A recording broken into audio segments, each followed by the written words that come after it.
Hello everybody, my name is Dr. Dave Woynarowski, and you may know me from my work in the field of anti-aging medicine.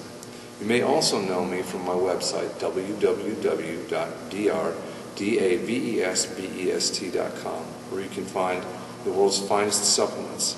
We make supplements for all kinds of things, including weight loss, anti-aging, anti-wrinkle, and of course, high-performance athletes.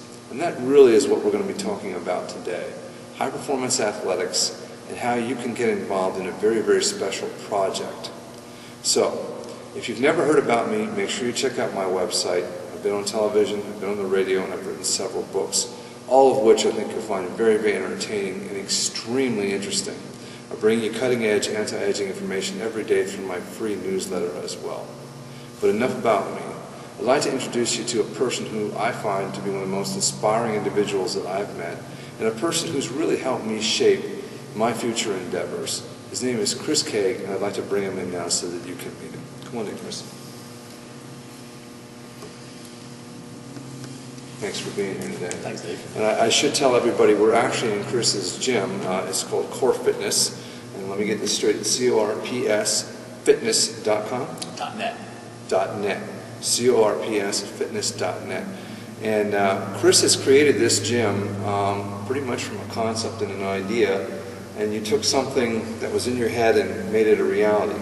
And that's one of the most amazing things about you, Chris, is that you take things that are concepts and make them realities. And believe me, folks, there aren't enough people like that in the world. When I said I was inspired by Chris, there's a lot of reasons, and I'm going to begin to bring some of those reasons out for you right now. Chris, first of all, I think folks had to notice that when you came in, you were in a wheelchair.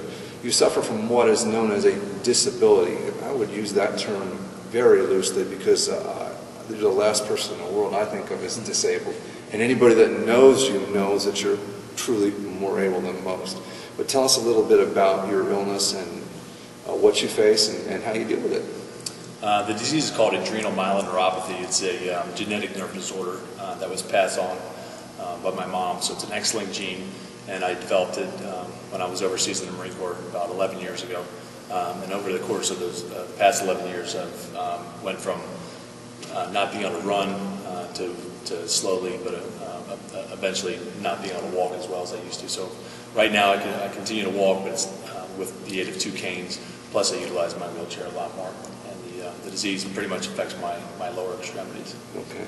I should also point out, just so folks understand, just a few days ago, I was out taking a long, slow trail run on some rails to trails type things, and I saw a blur go by me on a hand cycle. And it took me a moment to process that blur was actually Chris, and there were 2 people who do not suffer from any particular disability who were really having a hard time keeping up behind him on regular bicycles. So I think you are really truly a modicum of fitness. And one of the things that you told me, which I found fascinating, was that, and I'll use your own words, is that your disability was, quote unquote, one of the best things that ever happened to you. Now there's a lot of people out there that would be shaking their heads and not understanding that. I get it because I've been around you and I know you and I've seen what you've done. But could you explain what you mean by that? How did you turn this thing that most people would look at as an incredible hardship and a negative into something that's really been a positive force, not just for you, but for all the people around you? Well, I think for you and possibly for mostly everybody is that when you're 21 years old, you really don't have your sights set on everything else besides yourself. Mm-hmm. And for me, I was 21, kind of a cocky U.S. Marine, thought I had the world by the you-know-whats, and just really didn't take the time and the energy to slow down and to look at the things that were around me. So for me, this condition, it slowed me down to the point where I was able to reset myself and really appreciate what I had around me, what I had in front of me, and what opportunities were presented to me. And for me, the condition, I was given the ability to deal with what I had to deal with, because there's a lot of people who don't have that ability, unfortunately. So for me, I took what I was dealing with and tried to turn it into a positive, so that my family and all my friends that were affected by the fact that I was going through this wouldn't be affected by it. Actually, they have been affected, and they've been affected in a positive fashion. So you've taken what most people would view as a negative condition or a negative situation, and you've actually morphed it not only into a positive situation for yourself, but for the community, and I mean the community, this community here that you're in, Wyomissing, Pennsylvania, benefits from this gym, from the instructors that you bring in here. But also, you've done a lot of other things, and you're 31, 32? 32. 32 years old, and I can tell you folks, Chris, in his 32 years, is another reason why I find him so inspiring, because I'm a little bit older than 32, and I still have to catch up to Chris in some of the things that I've done. But Chris has done more in his 32 years than most people would do in 132 years.